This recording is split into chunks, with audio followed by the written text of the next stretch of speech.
welcome to the Great Detectives of Old Time Radio. From Boise, Idaho, this is your host, Adam Graham. If you have a comment, email it to me, box13@greatdetectives.net. Give us a call. The number is 208-991-4783. And become one of our friends on Facebook, facebook.com/Radio Detectives.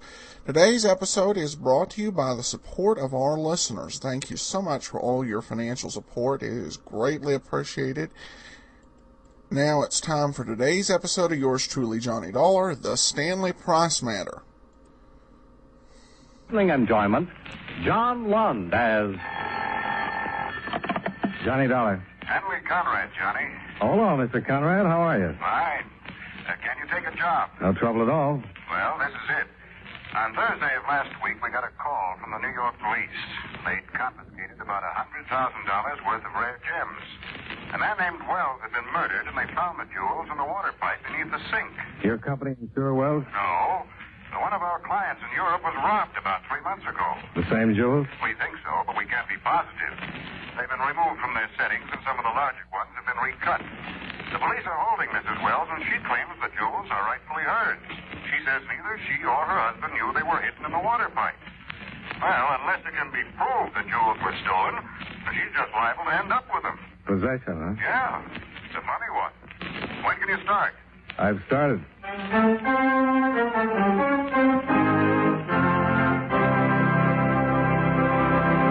Now for just a few words on the subject of getting things done.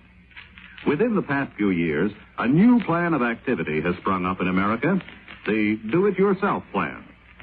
Whether you want to build a better mousetrap, a house, a rocket ship, plant a garden, or have some new clothes, you can buy the plans or patterns and do it yourself, which is a good idea.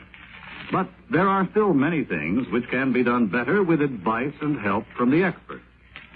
For example, if you want to know the best way to plow the land, irrigate fields, or terrace your sloping acreage, there are experts who are always at your service. The engineers who are employed by the Department of Agriculture. They are also the ones to ask for advice in constructing the buildings and potato cellars and seed beds on your farm.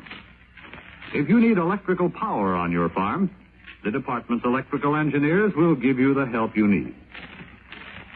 Perhaps you may want to know the best way to can vegetables, what special shoe to buy, or how to plan the right kind of meals. If you do, the Bureau of Home Economics issues booklets on almost everything that goes into a home. If you want to set up a practical bookkeeping or accounting system to help budget and control your farm expenditure, the Department of Agriculture will help you work out the system which is best for you. It will also give farmers advice on financial matters, even help with cash loans, and help the farmer establish prices for his products which are fair to both him and the buyer. All in all, the Department of Agriculture is a right neighborly organization to deal with, and an important part of your United States government.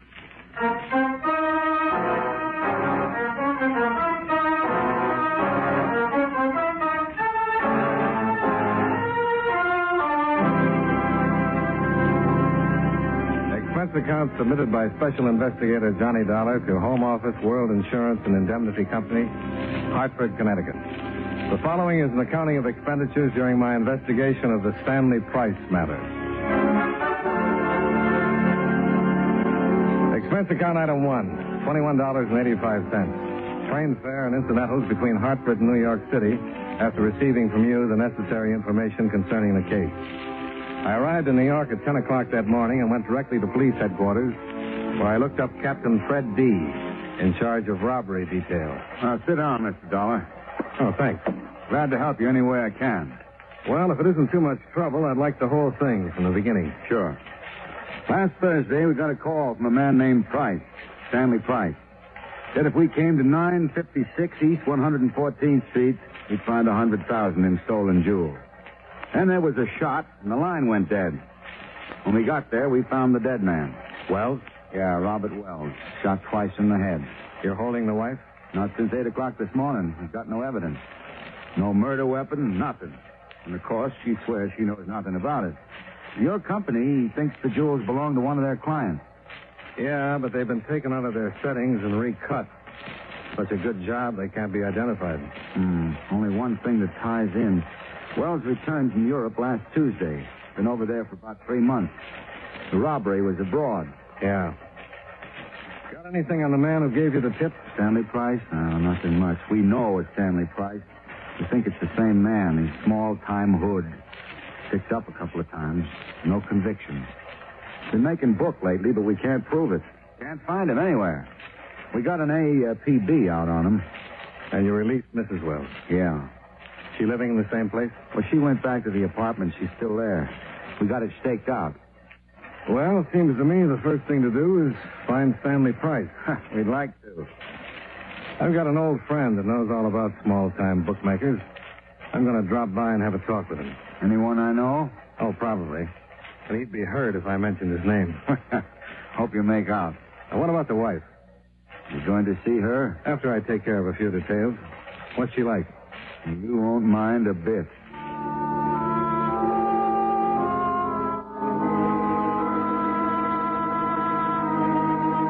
I left headquarters, checked into a hotel, then made arrangements to rent a car. At 12:30, I was pulling up in front of a brownstone in the village where an old friend lived. His name is Henri Duval, abstract painter and lover of Paris. Mutuals. Henri. Who is it? Come on, Henri, open up. Go away. It's Johnny Dollar, Henri. I don't trust no one. My landlord is a man of many voices. I'm not your landlord. Remember my... Calcano? Cross my heart.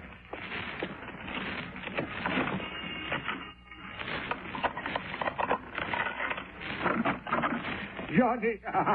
Mon ami, Johnny. I haven't much time. I need a favor. A favor.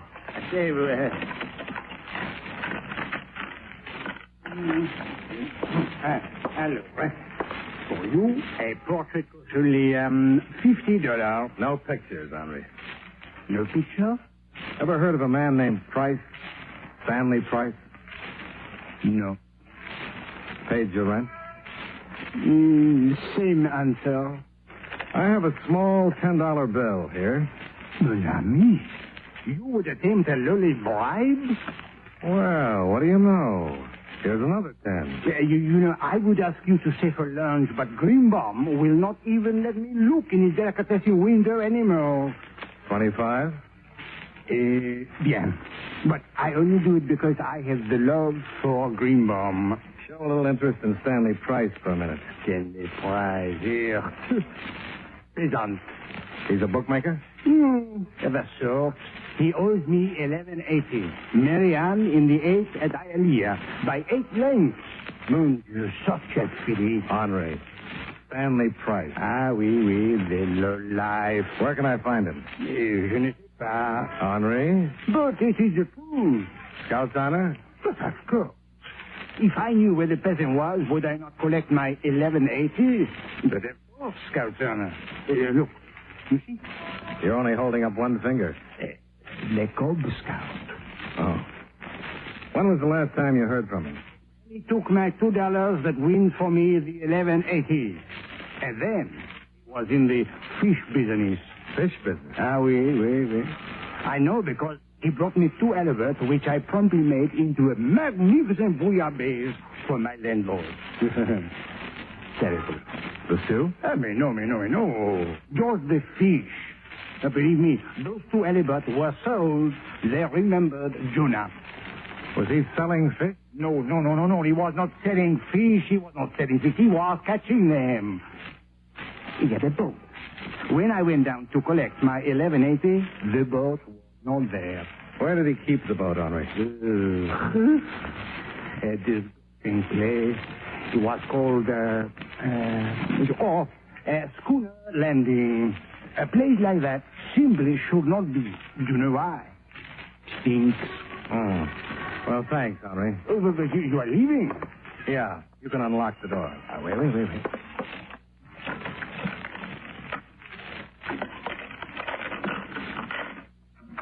Alors, bonjour, mon ami. Vive le fort.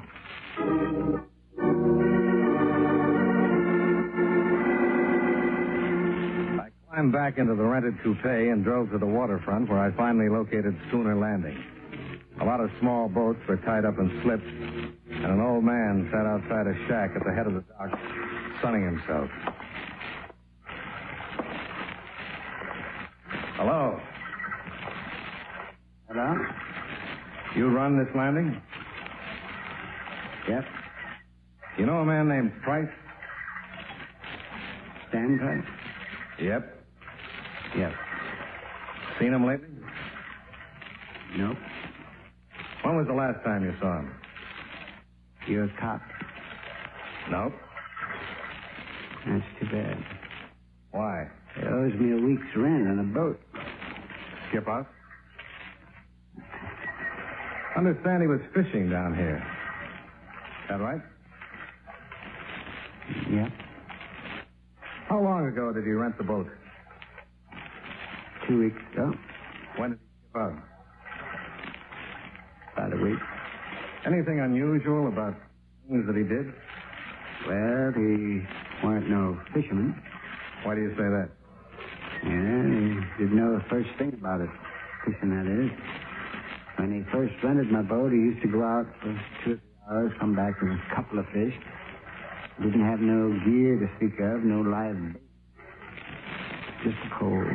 Well, didn't that seem kind of strange? Weren't none of my business. He had a license. You mean a regular fishing license or a commercial?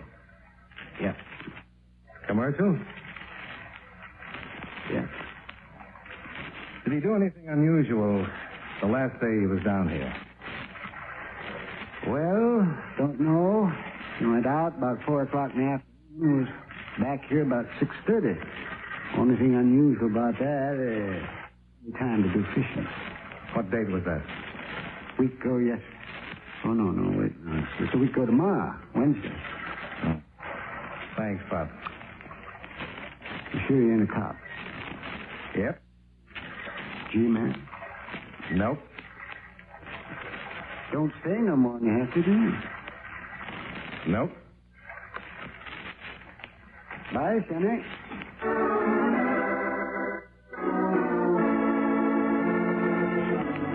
I left Schooner's Landing and made a beeline to the Bureau of Licenses, where I located the fishing license that had been issued to Stanley Price.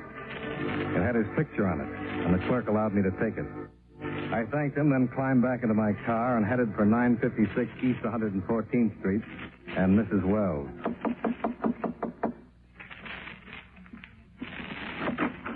Yes? My name is Dollar. What can I do for you? I get tongue-tied when I stand in a hall. You want in? That's it. Why? Ever see this picture before, Mrs. Wells? Come in. The man in the picture, who is he? Don't you know? I've only seen him once. Oh, won't you sit down? Thanks. Where did you see this man, Mrs. Wells? He came to see my husband. He was leaving just as I arrived. Your husband say who he was? No, mentioned something about some business he had with him. Well, if it makes any difference to you, this man in the picture is Stanley Price. Oh, one the police are after. The man they think killed my husband. The man who called and told the police about the jewels your husband hid in the water pipe. You're from the police? No. I'm an insurance investigator. Oh. Your husband just got back from Europe a week ago, didn't he? Yes? By boat? Yes. What day did he arrive? Last Wednesday. You know, I don't think I've ever seen a man with such attractive eyes. They're really very unusual. Nice hair, too. So curling. I'll stop back when I've got more time and we'll straighten it out. Leaving? Yes, I'm going home and have another talk with Dad. Well, in case I might want to get in touch with you... I'm staying at the Shelton. Oh, by the way, what time did your husband's boat dock? 5 o'clock. Thanks. Sure. Say hello to Dad.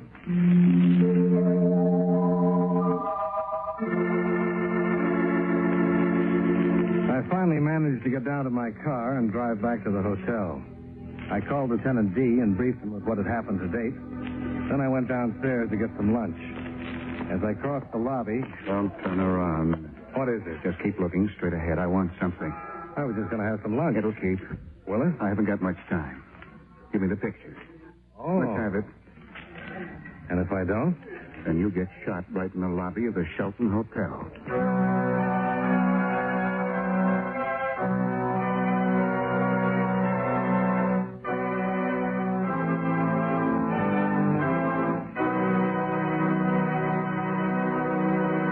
Obtained the highest office in our land, the presidency of the United States. Can you guess the name of this man? In 1868, after being appointed president of Hiram College, where he had previously taught, he married one of his ex-students. In 1880, he was chosen presidential nominee by his party on the 36th ballot as a compromise between General Grant, James Blaine, and John Sherman. Not much can be said of his administration, as he was president for only 5 months. That's when an assassin's bullet ended his life, making him the 4th president to die in office. If you don't have his name by now, here are 2 more clues. While he was president, Tuskegee Institute, the famous Negro coeducational college, was founded, and the American Red Cross was organized. Who was he? James A. Garfield, 20th President of the United States. His life is a part of your American heritage.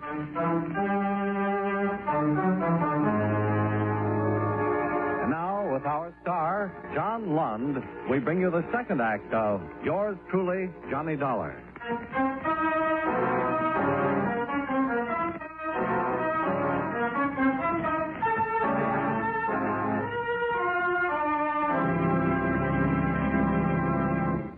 Have it.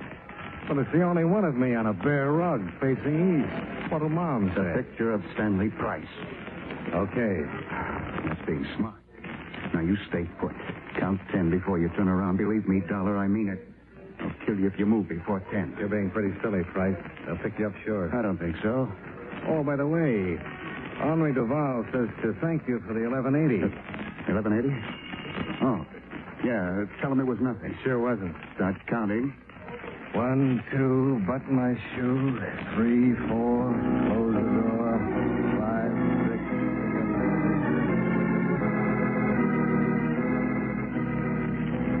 I counted to 20, just to be on the safe side. Any guy who'd stick a gun in my back in broad daylight in the middle of a hotel lobby was pretty desperate. I finished counting, put in a call to Henri Duval, then headed for the robbery division and Captain D. Right in the hotel? Yeah, not 10 minutes ago. I had that picture of Stanley Price from the fishing license. No, I don't get it. What's so important about that picture? Certainly not the only one of Price. We got mugs on him in the file. I got a big hunch. My boss said it was important to prove those jewels were stolen or have somebody positively identify them. But if this wasn't done in a certain amount of time, the jewels would automatically go to Mrs. Wells. Well, that's right, under normal circumstances. If we couldn't prove they were stolen or that they belonged to someone else, we'd have to turn them over. But there are enough extenuating circumstances. The killing of Wells, the way the jewels were hidden in the pipes, robbery in Europe, and Wells' subsequent return a short time later. We can hold on to them for a long time. Don't. What? Do me a favor and turn them over to Mrs. Wells. I think it'll bust this thing wide open. That's a big order. Look, the guy who stuck me up in the lobby knew I had the picture. Somebody had to tell him where I was staying. Only people who knew that were you, Mr. Conrad from my company, and Mrs. Wells. All right, Mrs. Wells told Price. It wasn't Price. It wasn't? Not unless he paid Henri, that is a friend of mine, $11.80 in the last couple of hours. Maybe he did. He didn't. I checked. Look, I'm sorry, but I'm confused. Yeah, so am I a little. But I figure something like this. Wells arrived last Wednesday by boat in the afternoon around 5. That's right. Stanley Price was being a fisherman then. Okay. He'd rented a boat, taken out a fishing license. The day that Wells arrived, Price went out in the afternoon, stayed about 2 hours, came back, and then disappeared. Then Wells shows up with a sink full of jewels. Right. Probably had them on the boat. Avoided customs by dropping them overboard, and Price picked them up. Yeah, and Price could have killed him for them. Oh, it doesn't make sense. Wells was killed in his own apartment. Yeah? If Price picked up the jewels out of the water, why go to Wells, give him the jewels, let him hide them in the sink, kill him, leave without getting them, and then call the police? I'm convinced. Another thing. The pickup was pretty carefully planned. Wells couldn't have done it all by himself. He was in Europe. Somebody here had to plan it. Someone who knew Wells had the jewels. The wife. Yeah, looks that way. And the guy who stuck you up wasn't Price. Maybe there's a third party. Yeah, it could be, but I doubt it. I'd like to go down to the morgue and take a look at Wells. Sure, I'll call him.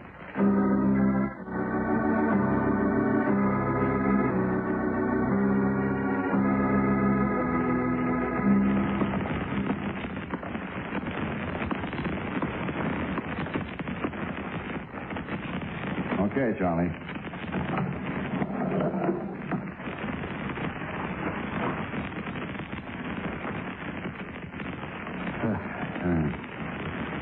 Couldn't help his face.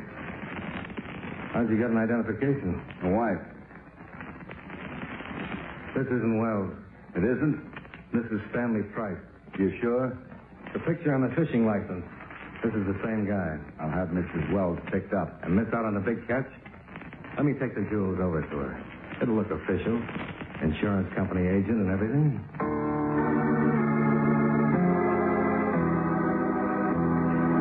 The captain was reluctant, but he agreed. We went back to headquarters, and he presented me with $100,000 in jewels. I left for Mrs. Wells' apartment, followed by two of New York's finest. The captain was agreeable, but cautious. The boys staked out across the street, and I went into the building and up to the apartment.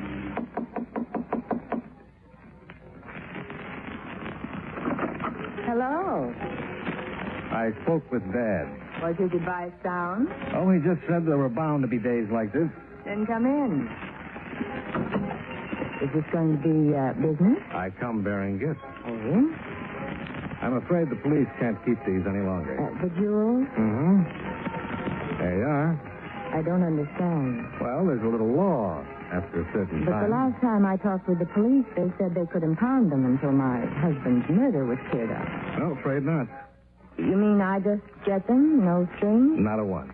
But, Mr. Dollar, Mm-hmm. sit down. Sure. Now, you work for the insurance company, don't you? Uh-huh. Well, my husband wasn't insured. Oh, he should have been. Not that you need the money now, but just suppose you hadn't been lucky enough to have your sink stopped up with all those nice little jewels. If my husband wasn't insured, why are you mixed up in this?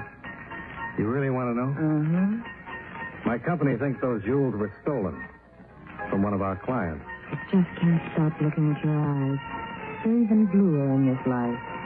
Honey, get to it. All right. I think something's real wrong. Wrong? I thought maybe you'd like to tell me what it's all about. Well, you've got the jewels.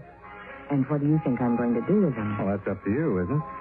Your company thinks these jewels are stolen, and you're just turning them over to me. Can't do anything else. Mr. Dollar. Johnny. Mr. Dollar, it's too easy. Disappointed? Well, suspicious. I've been around a little while. Somehow I guessed that. And I think you're trying to put little Lois in a bind. Really? Yeah. And even if you've got the prettiest eyes in the whole wide world, I'm not going to let you. You have something in mind? Tonight. What?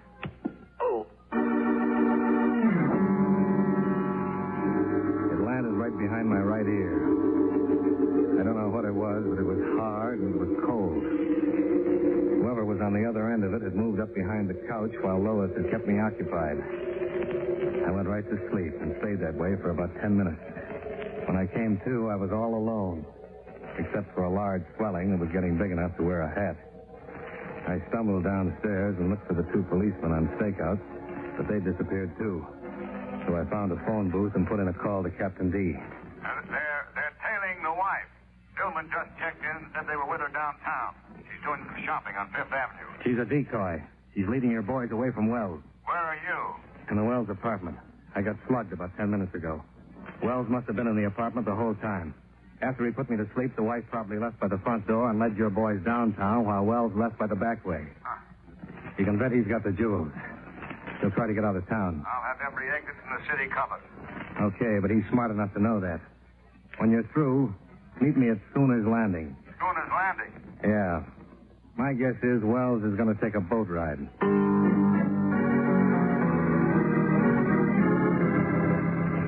It was about 4:30 in the afternoon when I arrived at Schooner's Landing. The old man was walking up from the slip. Hello, Sammy.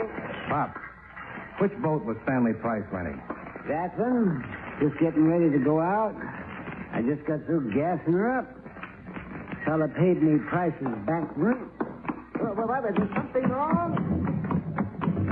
$5. Good afternoon, Mrs. Wells. Bob. Stop the gun, Dollar. Drop it. Police are right behind me. Okay. Sit down. You taking him?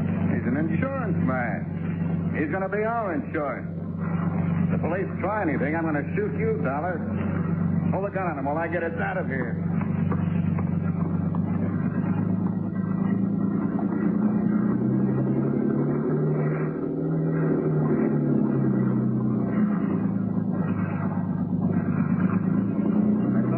Shopping at Fifth Avenue. I was.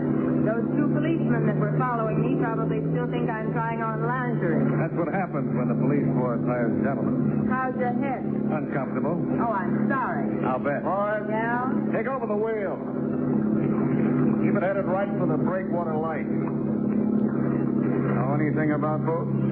They float. It's going to be a long ride. It's going to be pretty rough when we hit open water. You're Robert Wells, aren't you? That's right. How'd you figure it? I saw Price in the morgue.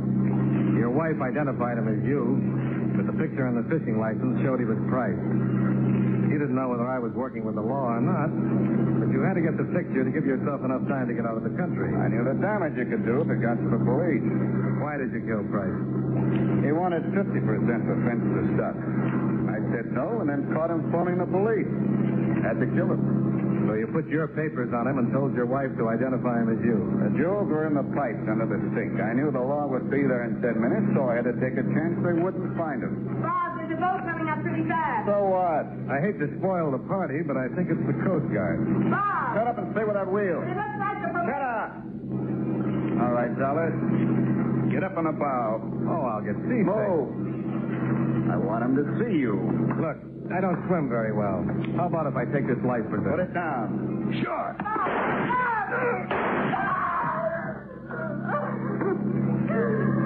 Stay right there, honey. Stop your boat. Heave to. Better do like the man says. Come on, Dollar. Stop that boat. All right, all right. Keep your barnacles on.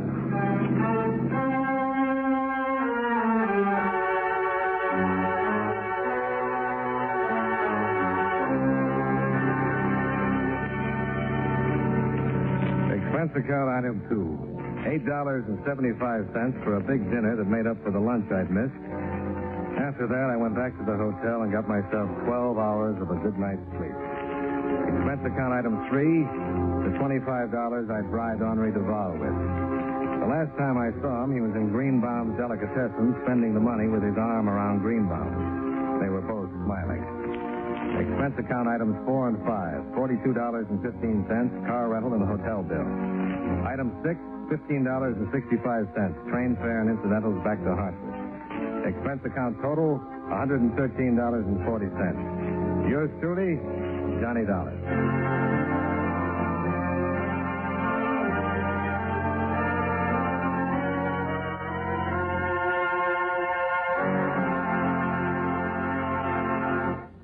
Yours truly, Johnny Dollar, stars John Lund in the title role and was written by Blake Edwards with music by Eddie Dunstetter. Featured in tonight's cast were John Stevenson, Kenny Delmar, Jay Novello, Howard McNear, and Mary Shipp. Yours truly, Johnny Dollar, is produced and directed by Jaime Del Valle.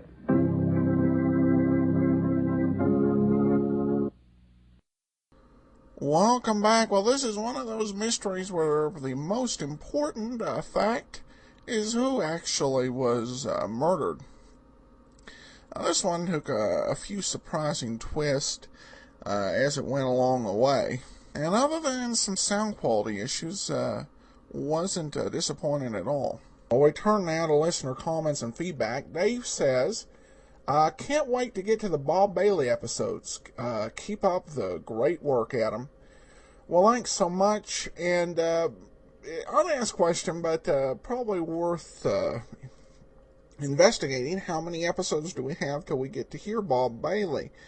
By my count, we have another 42 weeks of yours truly, Johnny Dollar, with John Lund, and then with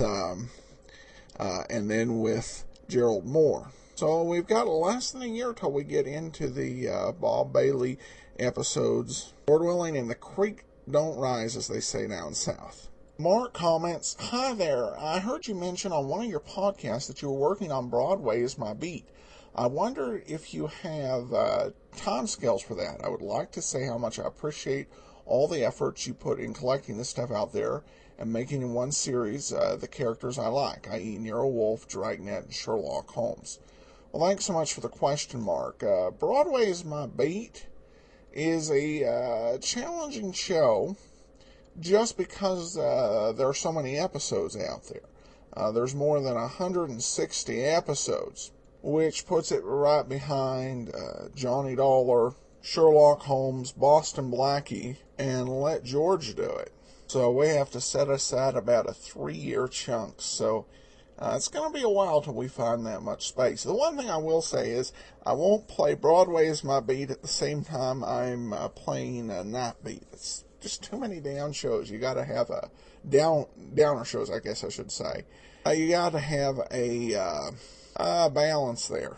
But we'll definitely look for the opportunity. It's a great series with Anthony Ross in the beginning and the New York City episodes, and Larry Thor the rest of the way.